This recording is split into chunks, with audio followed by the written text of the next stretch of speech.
నమస్తే, welcome to Sakshi digital. ఓ వేడుక జరగబోతుంది. అతిథులంతా వచ్చారు. తంతు మొత్తం సాఫీగా సాగింది. అసలైన కార్యక్రమం దగ్గర ముందా వెనక అన్నట్టుంది. ఇప్పుడు ఇలానే తమిళనాడులో జరుగుతోంది. ఎన్నికల ఈ వారంపై అవుతున్నా తమిళనాడు కొత్త ప్రభుత్వంపై ఇంకా తొలగని ప్రతిష్టంభన. దీని గురించి మరిన్ని వివరాలు మా సీనియర్ జర్నలిస్ట్ కమలాపతి గారు ఉన్నారు. వారిని అడిగి మరిన్ని వివరాలు తెలుసుకుందాం. సార్ చెప్పండి, ప్రభుత్వ ఏర్పాటుకు తమిళనాడులో ఉన్న పార్టీలకు ఉన్న ఆప్షన్ ఏంటి? ప్రధానంగా ఎలక్షన్స్ జరిగినప్పుడు రాజ్యాంగ పరంగా కొన్ని పరిమితులు ఉన్నాయి. గవర్నర్ ఇన్వైట్ చేయాల్సి ఉంటుంది. సింగిల్ లార్జెస్ట్ పార్టీ ఏదైతే ఉంది, గవర్నర్ విచక్షణ పైన ఆధారపడి ఉంటుంది. అది ఆర్టికల్ 163 అనేది గవర్నర్కు ఉన్న అధికారాల గురించి చెప్తుంది. అంటే గవర్నర్ తనకు తానుగా ముందు ఒక ఎస్టిమేషన్కి వస్తారు. ఈ పార్టీ సింగిల్ లార్జెస్ట్ ఉంది, సరైన మెజారిటీ వస్తే కనుక అదే పార్టీని పిలుస్తారు. మెజారిటీ రాని పక్షంలో ఆప్షన్స్ ఉంటాయన్నమాట. సింగిల్ లార్జెస్ట్ పార్టీ ఉంది, సింగిల్ లార్జెస్ట్ పార్టీకి ఎన్ని సీట్స్ అయితే తక్కువ ఉన్నాయి, ఆ సీట్స్ని ఎలా చేస్తారు. ఇక్కడ కూడా 3 ఆప్షన్స్. ఇక్కడ సర్కారియా కమిషన్ కానీ పూంచి కమిషన్ కానీ కొన్ని రికమెండేషన్స్ చేసింది. దాని ప్రకారం సింగిల్ లార్జెస్ట్ పార్టీకి సంబంధించి ప్రీ పోల్ అలయన్స్ అదొకటి చెక్ చేసుకుంటాడు గవర్నర్. తర్వాత పోస్ట్ పోన్ అలయన్స్ కూడా చెక్ చేసుకోవాల్సి ఉంటుంది. అంటే ఎలక్షన్స్ అయ్యి రిజల్ట్స్ వచ్చిన తర్వాత ఆ ఫలితాలను బట్టి కొత్త అలయన్స్, కొత్త మిత్రపక్షాలు కూడా మారే అవకాశాలు ఉంటాయి. ఇవన్నీ పరిగణలోకి తీసుకొని గవర్నమెంట్ పిలిచే ఛాన్స్ ఉంటుంది. అయితే ఇప్పుడు విజయ్ నేతృత్వంలోని టీవీకే పార్టీకి మొత్తానికి 108 సీట్లు అయితే వచ్చాయి. అయితే తమిళనాడు శాసనసభలో అధికారాన్ని చేపట్టాలంటే కనుక 234 సీట్లలో మ్యాజిక్ ఫిగర్ 118 రావాలంటే 10 షార్ట్ ఫాల్ అవుతుంది. 10 షార్ట్ ఫాల్ అవ్వడమే కాకుండా విజయ్ 2 చోట్ల గెలిచాడు, ఒక చోట రాజీనామా చేయాల్సిందే. అప్పుడు 107 అవుతుంది. 107 అన్నప్పుడు ఇంకో 11 కావాలి. కానీ అడిషనల్గా ఇంకోటి ఉండడం బెటర్ అనేది. ఎందుకంటే స్పీకర్ ఎన్నిక జరుగుతుంది. స్పీకర్ ఎన్నిక జరిగినప్పుడు అధికార పక్షానికి చెందిన వ్యక్తే స్పీకర్గా ఉండాలి. అప్పుడు స్పీకర్గా ఉన్న వ్యక్తి ఓటు వేసుకోవడానికి వీలుండదు. అప్పుడు టీవీకే తరఫున ఎంతమంది ఉంటారు? 106 మందే ఉంటారు. లేదు తన మిత్రపక్షానికి సీట్ ఇచ్చినా కానీ ఒక షార్ట్ ఫాల్ అనేది అక్కడ క్లియర్గా కనిపిస్తుంది. ఇప్పటికైతే ఒక 3 మార్గాలు ఉన్నాయి గవర్నమెంట్ ఏర్పాటుకి. మొదటి మార్గం వచ్చేసి టీవీకే పార్టీ ఇప్పటికే అనౌన్స్ చేసినట్టుగా, అందరూ స్పెక్యులేషన్ చేస్తున్నట్టుగా, తమిళ పత్రికలు, తమిళ మీడియా చెబుతున్నట్లుగా కూడా తొలుత టీవీకే కాంగ్రెస్తో పోకూడదు, జాతీయ పార్టీలతో పోకూడదు అనేసి ఒక సిద్ధాంతానికి ఉంది. ఆ తర్వాత రాహుల్ గాంధీ విజయ్కి ఫోన్ చేయడము, ఆ తర్వాత పరిణామాలతో అక్కడ కాంగ్రెస్కి 5 స్థానాలు ఉన్నాయి. 5 ప్లస్ ఈ 107 112 అవుతాయి. ఇంకా షార్ట్ ఫాల్ ఎంత 6 అవుతుంది. అక్కడ సిపిఐ సిపిఎం చెరో 2 సీట్లు, అంటే 4 సీట్లు ఉన్నాయి. ఆ 4 కలిపితే సివికే పార్టీకి ఒక 2 సీట్లు ఉన్నాయి, పిఎంకేకి ఒక 4 ఉన్నాయి. ఇంకా అవసరమైతే కనుక తనతో భావసారూప్యత ఉన్న వ్యక్తులు రావచ్చు, పార్టీలు రావచ్చు అనేసి కూడా ఒక స్టేట్మెంట్ విజయ్ ఇవ్వడం జరిగింది. నేను రాత్రంతా కూడా ఆయన ఈ కొత్త పక్షాల కోసం వెతకడంలోనే బిజీగా ఉన్నట్టుగా తెలుస్తోంది. అయితే ఇప్పుడు రెండో ఆప్షన్ వచ్చేసి విజయ్కి పూర్తి మెజారిటీ రావాలంటే ఆయన ఏఐడిఎంకేతో పోవాల్సి ఉంటుంది. అన్నాడీఎంకేతో వెళ్ళినట్లయితే కనుక మెజారిటీకి తిరుగుండదు. కానీ అన్నాడీఎంకే అనేది ఎన్డీఏ కూటమిలో ఉంది. ముందు నుంచి కూడా విజయ్ తన ప్రచార పర్వంలో డిఎంకేని బాగా టార్గెట్గా చేసుకున్నాడు. ఎందుకంటే దానికి సంబంధించిన పరిణామాలు వేరే కావచ్చు. ఆయన ఎప్పుడైతే పార్టీ ప్రారంభించారో, కరూరు తొక్కిసలాట జరిగిందో అక్కడి నుంచి కూడా డిఎంకే ఈయనను టార్గెట్గా చేసుకోవడం జరిగింది. ఆ తర్వాత ఆయన వ్యక్తిగత వివరాలను కూడా పైకి తీసుకురావడం, ప్రచారం చేయడం ఈ ప్రచార పర్వంలో. దాంతోపాటుగా ఆయన సినిమా జననాయకన్ మీరంతా చూసి ఉంటారు, ఎన్నిసార్లు వాయిదా పడింది. ఇలాంటి పరిణామాల నేపథ్యంలో ముందు నుంచి కూడా విజయ్ డిఎంకేని బాగా టార్గెట్ చేసుకున్నాడు ఎలక్షన్ ప్రచారంలో. సో డిఎంకేతో పోయే ఛాన్సెస్ అయితే కనిపించట్లేదు. అదే సమయంలో బీజేపీ కేంద్రంలో ఉన్న ఎన్డీఏ కానీ బీజేపీని కానీ మోదీని కానీ టార్గెట్గా చేసుకున్నారు. ఆ శక్తులను ఇక్కడ దక్షిణాదికి, ప్రత్యేకించి తమిళనాడుకి రానివ్వము అని కూడా చెప్పడం జరిగింది. సో ఆయన బీజేపీతో వెళ్ళడా అనేది ఇంకా చెప్పలేము. ఎందుకంటే రాజకీయాల్లో శాశ్వత మిత్రుడు కానీ శాశ్వత శత్రువులు కానీ ఎవరు ఉండరు. సో ఇప్పుడున్న ఆప్షన్ ఏంటి? ఆయన ఈ 2 వర్గాల్ని, డిఎంకేని కానివ్వండి బీజేపీని కానీ టార్గెట్ చేసుకున్నా కానీ ఏఐడిఎంకే విషయంలో మాత్రం స్మూత్గానే ఉన్నారు. సో ఇప్పుడు ఏఐడిఎంకే అన్నాడీఎంకే కనుక మద్దతు ఇచ్చే అవకాశాలు ఉంటే కనుక విజయ్ ప్రభుత్వానికి ఎలాంటి ఇబ్బంది ఉండదు. ఇంకో 3వ మార్గం ఏంటి? ఇది 2వ మార్గం. భావ సారూప్యత ఉన్న పార్టీలతో పాటు అన్నాడీఎంకే ఎమ్మెల్యేలు మద్దతు ఇస్తే కనుక ఛాన్సెస్ ఉన్నాయి. 3వది వచ్చేసి ఆప్షన్ ఏంటంటే రెండు ద్రావిడ పార్టీలు ఉన్నాయి అక్కడ, డిఎంకే అండ్ ఏఐడిఎంకే. ఆ రెండు ద్రావిడవాదం కాకుండా మిగతా వాళ్ళని రానివ్వకూడదు అని కలవచ్చు. కలిస్తే కనుక హైయెస్ట్ మెజారిటీతోని ఆ మ్యాజిక్ ఫిగర్ని క్రాస్ చేసి కూడా ప్రభుత్వాన్ని ఏర్పాటు చేసే ఛాన్స్ ఉంది. కానీ ఆ చరిత్రలో వెనక్కి వెళ్తే కనుక అక్కడ డిఎంకే వచ్చినప్పుడు ఏఐడిఎంకే పైన వేధింపులు, ఈ పార్టీ వచ్చినప్పుడు వాళ్ళ మీద వేధింపులు. ఎగ్జాంపుల్ ఏంటంటే కరుణానిధి, జయలలిత సీఎం అయినప్పుడు కరుణానిధి అరెస్ట్ అయ్యాడు, కరుణానిధి సీఎం అయినప్పుడు జయలలిత, డిఎంకే గవర్నమెంట్ ఉన్నప్పుడు జయలలిత పైనప్పుడు కేసులు, ఆస్తుల కేసులు ఇవి పెట్టడం జరిగింది.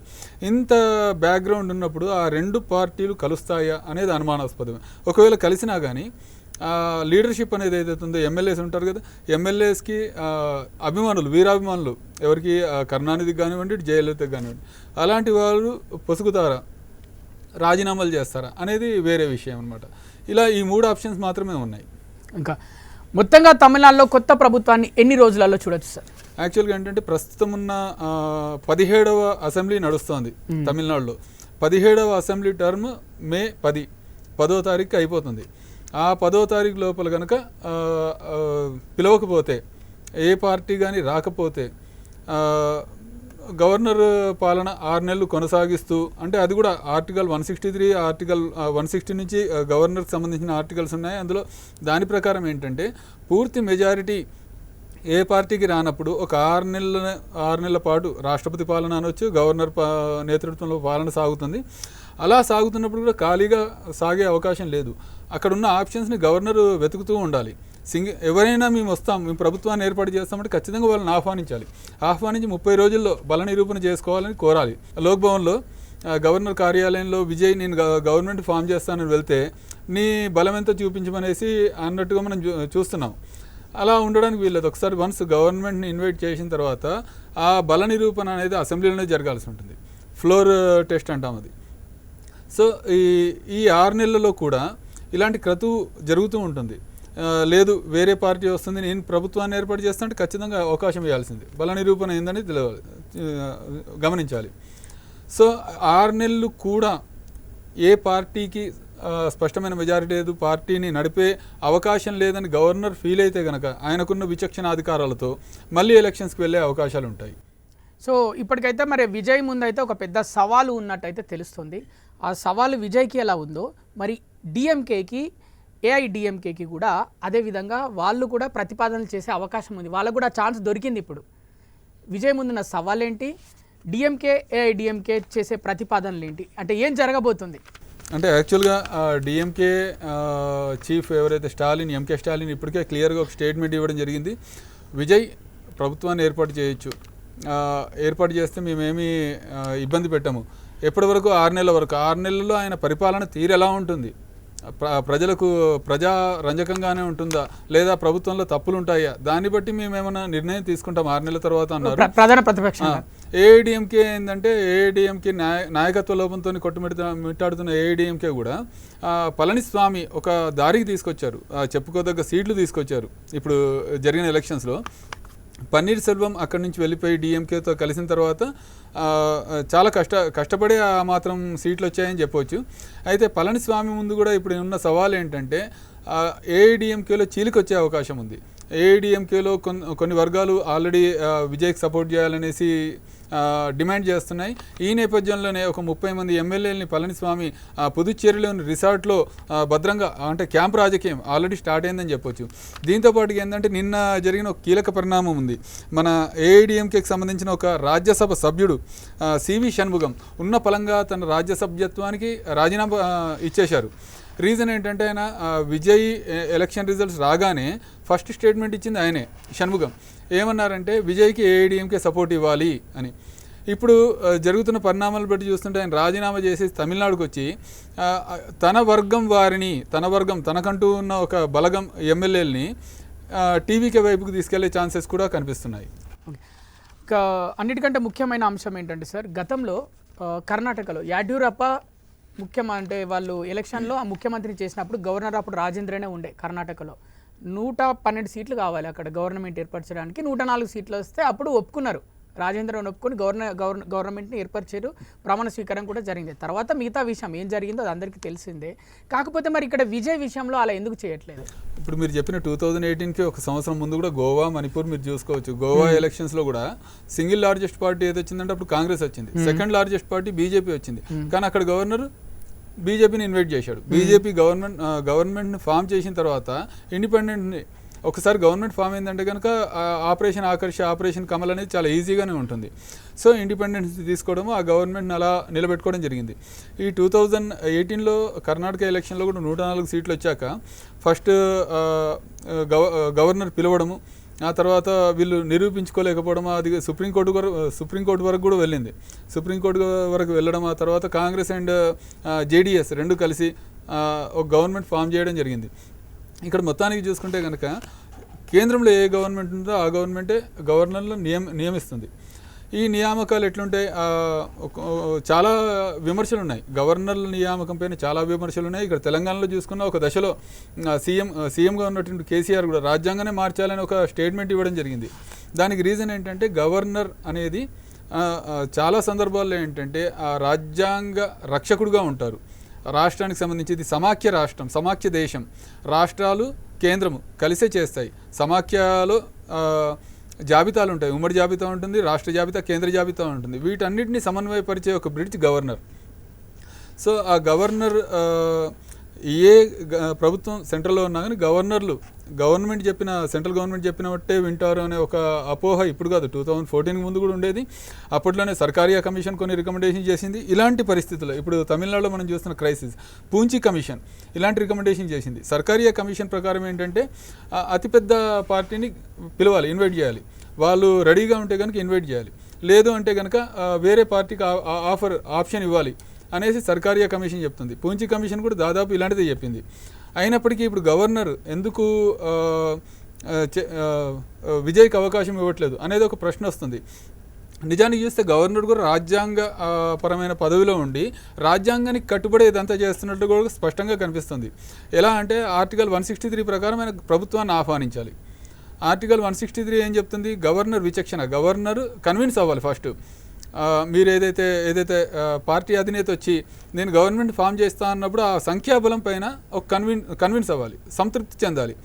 విజయ్ 2 సార్లు గవర్నర్ కలిసినా కానీ ఆ సంతృప్తికరమైన సమాధానం రాకపోవడంతోనే గవర్నర్ రిజెక్ట్ చేసినట్టుగా కూడా తెలుస్తుంది.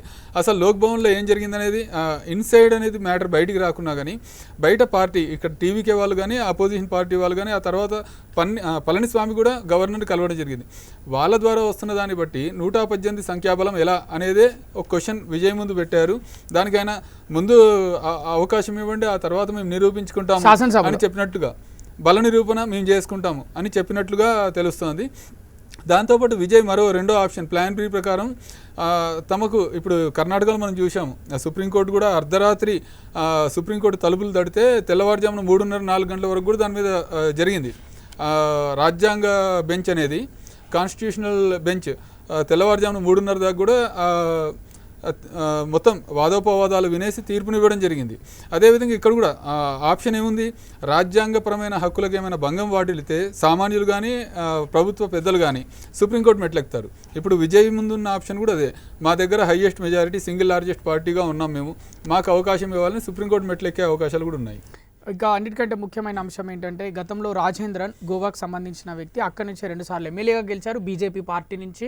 సో ఇప్పుడు అందరూ అటు తమిళ రాష్ట్రం నుంచి అయినా కావాలనే బీజేపీ వెనకాలండి రాజేంద్రన్ తోటి ఈ విధంగా డ్రామాలు ఆడుతుంది అని కూడా చెప్తున్న పరిస్థితి, లోక్ భవన్ని కూడా ముట్టడిస్తున్న పరిస్థితి. తమిళనాడులో టీవీకే కార్యకర్తలు, అసలు ఏం జరుగుతుంది?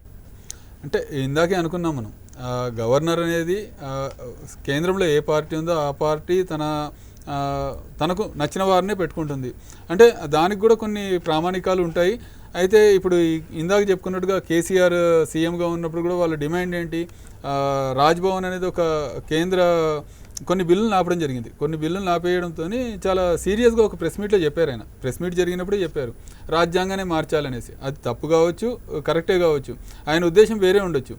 ఎలాంటి విషయాల్లో ఇదే ఈ కేంద్ర రాష్ట్రాల మధ్య వారధులు, అదేవిధంగా ఉమ్మడి జాబితా, ఈ విషయంలో కొన్ని కమిషన్లు కూడా ఉన్నాయి. ఆ కమిషన్లను పరిగణనలోకి తీసుకోకుండా కేంద్ర ప్రభుత్వాలు మాత్రము అవి నమ్మిన సిద్ధాంతాల ప్రకారం ముందుకు పోతున్నాయనే అపవాదులు కూడా ఉన్నాయి.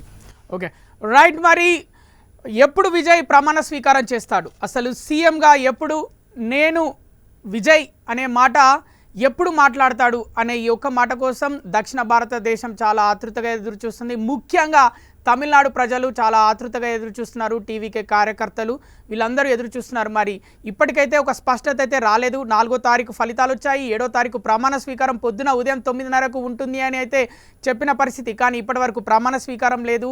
అసలు ఏం జరుగుతుంది అనే విషయం పైన ఒక స్పష్టత లేదు. కానీ మరికొన్ని రోజులు వేచి చూడాల్సిన పరిస్థితి అయితే నెలకొంది అన్నట్టయితే వార్తలు వస్తున్నాయి. మరి ఓపిక పడదాం, మరి ఇలానే చూద్దాం మరి ఏం జరగబోతుందో. మరిన్ని అప్డేట్స్ కోసం చూస్తూనే ఉండండి సాక్షి డిజిటల్.